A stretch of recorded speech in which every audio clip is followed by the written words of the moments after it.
Hello guys, good morning, जय माँ लक्ष्मी। तो कैसे आप सब? आई होप कि आप सब बहुत अच्छे होंगे। और बाबू को बैठा दिया था घोंके में, क्योंकि इनकी दादी इनको घोंका बोलती हैं, इसीलिए हम लोगों ने बैठा के ट्राई किया। और यहाँ पे कटहल की सब्ज़ी बनाना स्टार्ट कर दिया था। रात का टाइम था, आंटी लोग सब्ज़ी कट कर दिए थे और यहाँ पे मैंने भूनना स्टार्ट कर दिया था। और मेरी छोटी वाली आंटी कटहल को डाल रही थी फ्राई करने के लिए, तो यहाँ हम सब ने मिल के फ्राई किया है। उसके बाद मैंने इसमें थोड़ा सा नमक डाल दिया कि जल्दी से कटहल पक जाए।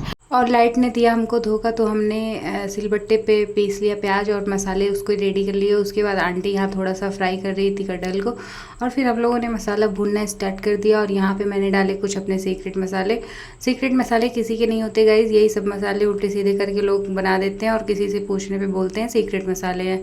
तो यहाँ हमारी सब्जी जो है भून चुकी थी, तो इसमें पानी ऐड किया। उसके बाद कसूरी मेथी ऐड करके इसको अच्छे से पका लिया और इसमें लास्ट में धनिया ऐड कर दिया। सबने खूब मज़े से सब्जी खाई, सबको बहुत ही ज़्यादा पसंद आई। बाय बाय, मिलते हैं नेक्स्ट वीडियो में। Take care.